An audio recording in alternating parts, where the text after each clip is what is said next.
के दिन में सबसे ज्यादा महत्वपूर्ण जो चर्चा है हरियाणा के जितने भी एम्प्लॉय सर्कल के अंदर वो है सीईटी का केस। और सीईटी के केस के अंदर जो 12,500 ग्रुप सी के एम्प्लॉय जो अपॉइंटेड हैं उनको जो है टर्मिनेट करने का जो आदेश माननीय कोर्ट के द्वारा दिया गया है उससे कैसे बचा जाए और उस मामले के अंदर आगे कैसे बढ़ा जाए, इस बारे में चर्चा लगातार चल रही है। सभी लोगों के अलग अलग विचार हैं कि विचार के अंदर की भी क्या इसके अंदर रिव्यू डालनी चाहिए, सरकार ठीक कर रही है या नहीं कर रही है, वकीलों को क्या करना चाहिए, नौकरी बचेगी या नहीं बचेगी, इस बारे में एक चर्चा छोटी सी मैं आपसे करने जा रहा हूँ ताकि लोगों के अंदर जो कंफ्यूजन है वो दूर हो। इसमें एक बड़ी गजब की चीज क्या है, माननीय कोर्ट के ऑर्डर जो है 31 मई 2024 का जो ऑर्डर है उसको आपको समझना पड़ेगा। सबसे पहले ऑर्डर है 2 पार्ट्स में, 2 भागों में। प्रथम भाग जो है वो है 5 नंबर जो 5% वाला और 2.5% वाला जो बेनिफिट है जिसको क्वैश किया माननीय कोर्ट ने संवैधानिक बताते हुए वो है। और द्वितीय भाग जो है उसके अंदर LPA 1037/2023 और उसके साथ में कनेक्टिंग मामले जितने भी हैं उनका निर्णय है।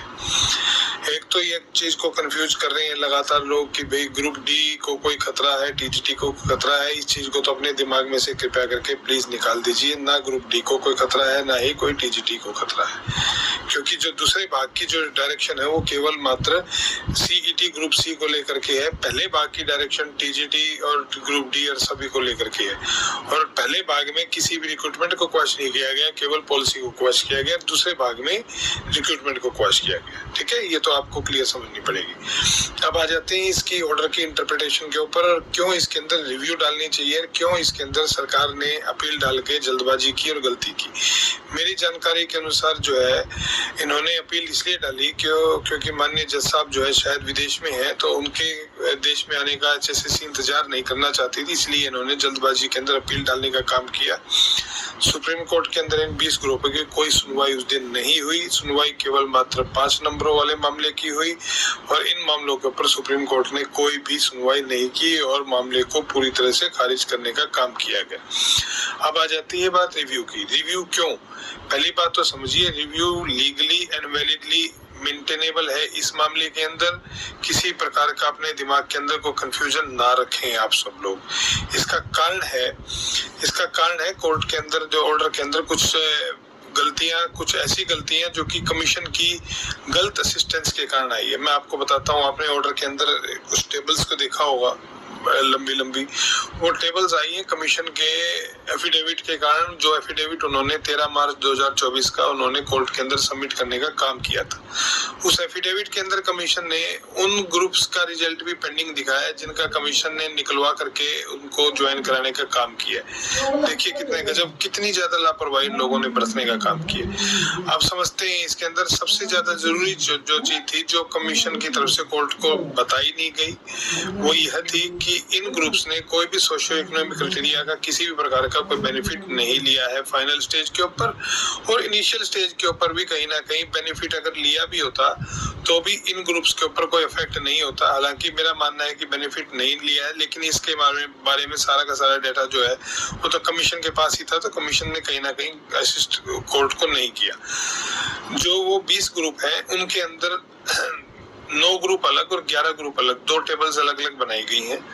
जो 9 ग्रुप्स हैं वो वह ग्रुप है जहाँ पे टोटल नंबर ऑफ एप्लीकेंट्स जो है 4 गुना से कम है, या फिर वो ग्रुप्स हैं जो कि टोटल नंबर ऑफ एप्लीकेंट्स सभी के सभी जिन्होंने पेपर देने का काम किया। और जो दूसरे ग्रुप हैं आपके 11 ग्रुप्स हैं वो है total number of eligible candidates जिसमें 4 गुना से कम है, या फिर सभी एलिजिबल कैंडिडेट्स ने पेपर देने का काम किया है। तो ऐसे में जो पहले जो 9 ग्रुप्स हैं उसके अंदर कुछ ग्रुप्स हैं सिंगल पोस्ट वाले और कुछ ग्रुप्स हैं 1 या 2 ग्रुप्स हैं मल्टीपल पोस्ट वाले। सिंगल ग्रुप का जो सिंगल पोस्ट वाले ग्रुप्स हैं MPAW, स्टाफ नर्स वगैरह जितने भी VLDA वगैरह, और ऐसे मल्टीपल पोस्ट का ग्रुप है ALM शिफ्ट अटेंडेंट वाला ग्रुप। अब ALM शिफ्ट अटेंडेंट वाले ग्रुप में भी मोर और लेस 3 ही पोस्टें हैं, क्योंकि ALM की पोस्टें अलग अलग यूटिलिटी में उसमें बांटी गई हैं, तो ऐसे में उसको भी सिंगल पोस्ट ही ग्रुप माना जाए। 3 ग्रुप पोस्ट है उसके अंदर अंदर ALM, शिफ्ट अटेंडेंट और एक प्लांट अटेंडेंट वगैरह 2-3 तरह की अलग अलग प्रकार की छोटी मोटी पोस्टें हैं। वो पोस्टें जिनके लिए एजुकेशन क्वालिफिकेशंस मोर और लेस सेम है, केवल मात्र ट्रेड का फर्क है। एक आधी जगह पे इलेक्ट्रॉनिक्स को अलाउ किया गया, अदरवाइज हर जगह पे इलेक्ट्रिकल ट्रेड ही मांगी गई है। तो ऐसे में उसे भी सिंगल क्वालिफिकेशन का ही, ऑलमोस्ट सिंगल पोस्ट का ही ग्रुप उसको माना जाए। कोई कंफ्यूजन उसके अंदर भी हमें नहीं करना है। अब समझिए इस बात को कि उन सब ग्रुप्स के अंदर जो है ऑर्डर के अंदर एक गलती क्या हुई है कि ऑर्डर के अंदर माननीय कोर्ट ने एक जगह पे यह कहने का काम किया कि सिंगल जो ग्रुप्स हैं, ग्रुप्स के अंदर री एडवर्टाइज करना जरूरी है, क्योंकि मल्टीपल पोस्ट के लिए इन्होंने प्रेफरेंस गलत तरीके से भरवाई है, जबकि ये पोस्ट तो सिंगल पोस्ट के ग्रुप थे। तो ऐसे में री एडवर्टाइज करने की यहाँ पे कोई जरूरत नहीं थी। ये एक बहुत बड़ा रिव्यू का ग्राउंड इसके अंदर बनता है। रिव्यू का दूसरा ग्राउंड ये बनता है कि आपने सोशियो इकोनॉमिक क्राइटेरिया को कोई बेनिफिट नहीं लिया किसी भी जगह, किसी भी स्टेज के ऊपर, और यदि लिया है तो रिजल्ट रिवाइज किया जा सकता है, क्योंकि सभी कैंडिडेट्स पेपर दे चुके हैं। At least for the first 9 group सभी कैंडिडेट्स पेपर दे चुके हैं, और रेस्ट ऑफ 11 ग्रुप्स के अंदर सभी कैंडिडेट्स पेपर दे चुके हैं, सभी एलिजिबल कैंडिडेट्स पेपर दे चुके हैं। तो अब इसके अंदर एक बड़ी चीज आती है, मेरे को कोई जानकारी मिली कि शायद एक आधे ग्रुप के अंदर 1 या 2 या 3 कैंडिडेट्स जो हैं कहीं ना कहीं रिवाइज रिजल्ट के बाद में एलिजिबल हुए हैं। जब 5 नंबर घटे हैं तो कट ऑफ के अंदर कहीं ना कहीं आए हैं, ऐसा मुझे किसी ने बताया। मैं श्योर नहीं हूँ, जब तक मुझे क्लैरिटी नहीं होगी तो मैं इसके बारे में कुछ भी नहीं कहूँगा। उन ग्रुप्स के अंदर जहां पर इस प्रकार की कोई भी चीज हुई है, मैं आपको बताता हूँ 2016 के अंदर हरियाणा पुलिस की एक भर्ती निकली थी। वहां पर 2 तरह के एग्जाम हुए थे। एक एग्जाम तो मेन एग्जाम हुआ था, और एक एग्जाम हुआ था कोर्ट की डायरेक्शन पे 350 लोगों का अलग से एग्जाम लिया गया था। इस प्रकार की भी कोई चीज निकाली जा सकती है कल को ऑर्डर को पार्टली कॉम्प्लाई करने के लिए कि सर इन लोगों की तो नौकरी को हमने प्रोटेक्ट करने का काम किया है, जो बच गए 20, 25, 50 लोग आज क्राइटेरिया में आ रहे हैं, उनके लिए हमारे पास में पोस्ट अभी भी अवेलेबल है, क्योंकि कमीशन ने सभी पोस्टों को नहीं भरा है। तो वो जो अवेलेबल नंबर ऑफ पोस्ट्स हैं उसके अंदर हम क्या करेंगे, इन लोगों को दोबारा एग्जाम में बिठा देते हैं। दोबारा एग्जाम बिठा करके इनको उन्हीं पोस्ट के अगेंस्ट में सेलेक्ट कर देते हैं जो ऑलरेडी एडवर्टाइज्ड हैं। एक ऐसी पॉसिबिलिटी कमीशन के द्वारा निकाली जा सकती है, जिसका रेफरेंस हमारे पास में मौजूद है। माननीय हाईकोर्ट के LPA के निर्णय के बाद 2016-17 में ऐसा किया जा चुका है।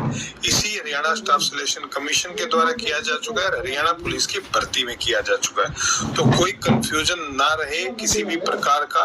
हमें इन सभी ग्रुप्स को बचाने का काम करना है, क्योंकि ये बचने के लिए सक्षम है। अब यहाँ पर रिव्यू के अंदर जो है बहुत बड़ी लोग कह रहे हैं कि रिव्यू नहीं हो सकता, ऐसे होता है जी, सुप्रीम कोर्ट से आदेश आ गया फिर भी रिव्यू कैसे होगा। तो मैं आपको बता दूं, ऐसे भी रेफरेंसेस मौजूद हैं जहां पर सुप्रीम कोर्ट के आदेश के बावजूद भी हाई कोर्ट ने ऑर्डर को रिव्यू करने का काम किया है। कम से कम 10 मामले तो मेरे पास में, मैंने अपने हाथ से कराने का काम किया है। आवश्यक होगी तो उन जजमेंट्स को भी हम कोर्ट में पेश करने का काम करेंगे। 2012-13 के रेफरेंसेस वो हैं जहां पर सुप्रीम कोर्ट के आदेश के बावजूद भी हाई कोर्ट ने रिव्यू मेंटेन की एम्प्लॉइज के मामले में, क्योंकि डाटा कमीशन की तरफ से कोर्ट को नहीं दिया गया। तो हम क्या कर रहे हैं, हम ये कर रहे हैं एक कॉम्प्रिहेंसिव डाटा सभी ग्रुप्स का अलग अलग बनाने का काम कर रहे हैं। सभी ग्रुप्स की अलग अलग हम जो है रिव्यू बनाने का काम कर रहे हैं। सभी ग्रुप्स के अंदर अलग अलग ग्राउंड्स के ऊपर हम कोर्ट में जा रहे हैं। कहीं कुछ समझ चीज है, कहीं कुछ चीज है। कुछ तो ग्रुप्स ऐसे हैं जहाँ पे टोटल नंबर ऑफ पोस्ट से भी कम जो है कैंडिडेट्स जो है कहीं ना कहीं एलिजिबल पाए गए हैं। तो एलिजिबिलिटी की इशू को लेकर के भी कोर्ट कंफ्यूज रही इस जजमेंट के अंदर, क्योंकि कमीशन के द्वारा जो अपना एफिडेविट फाइल किया गया 65-66 पेज का, उसके अंदर एलिजिबिलिटी कंडीशंस, एजुकेशन क्वालिफिकेशंस का कोई भी जिक्र कहीं भी किसी भी जगह पर किसी भी स्टेज पर नहीं था। तो वो एलिजिबिलिटी क्वालिफिकेशंस भी हम बताने का कोर्ट को काम करेंगे। अब आ जाती है एक और चीज कि ये फैसला इन ग्रुप्स के ऊपर कैसे आया। ये बहुत जरूरी चीज है, क्योंकि ये भी रिव्यू का हमारा एक बहुत बड़ा ग्राउंड है। आपको मैं बता दूं कि जब 56-57 के केस के अंदर माननीय कोर्ट के द्वारा ऑर्डर को क्वैश किया गया तो कमीशन के द्वारा अपील फाइल की गई, इस बात की जानकारी सबको है। उस अपील के अंदर जो है दिसंबर 2023 में एक एप्लीकेशन लगाई गई थी। उस एप्लीकेशन का ऑर्डर हुआ 19/12/2023 को। 19/12/2023 के उस ऑर्डर के अंदर जो है कोर्ट ने कमीशन को एग्जाम कंडक्ट करने की परमिशन दे दी थी। लेकिन उस ऑर्डर की एक बड़ी इंटरेस्टिंग चीज ये है कि परमिशन दे दी थी, लेकिन कोर्ट ने कहीं भी किसी भी स्टेज पे ये नहीं कहा कि भाई यदि मान लीजिए कि आप एग्जाम लेते हैं और इसका एग्जाम जो है इस ऑर्डर इस एलपीए के निर्णय के ऊपर किसी भी तरीके से निर्भर करेगा, तो ऐसे में ये इंटरप्रिटेशन भी माननीय कोर्ट को बतानी पड़ेगी कि आपने अपने इंटरिम ऑर्डर के अंदर ऐसा कुछ भी नहीं कहा था कि कल को ये एलपीए डिसमिस हो जाएगी तो इन लोगों को हटाने का काम कोर्ट करेगी। ये बहुत महत्वपूर्ण चीज है, क्योंकि इन 20 ग्रुप्स को कोई भी चैलेंज नहीं था कोर्ट के अंदर, कोई रिट उनके बारे में नहीं डाली गई, इनमें से किसी को पार्टी इंप्लीड नहीं किया गया, इनमें से किसी को सुना नहीं गया। तो ऐसे में इनको सुना जाना जरूरी है, इनका मौलिक अधिकार है, प्रिंसिपल ऑफ नेचुरल जस्टिस है। उस नेचुरल जस्टिस का पालन करते हुए कोर्ट इनको सुनने का काम करे, सुन करके और फिर अपने विवेक के साथ में, स्व विवेक के साथ में फैसला करे, उसके साथ में हम आगे की रणनीति बनाते हैं। तो इस प्रकार से हमें इनको बचाना है, इन सभी ग्रुप्स को। कोई भी साथी प्लीज चिंता न करे, डिप्रेशन में ना जाए, आप सबकी नौकरी बच सकती है और बचेगी और बचाएंगे, चाहे हमें कुछ भी करना पड़े, हमें चाहे कमीशन में जाके बैठना पड़े, उनके कानूनी अधिकारियों के साथ में बैठना पड़े, बैठ करके इनके साथ में मीटिंग्स करनी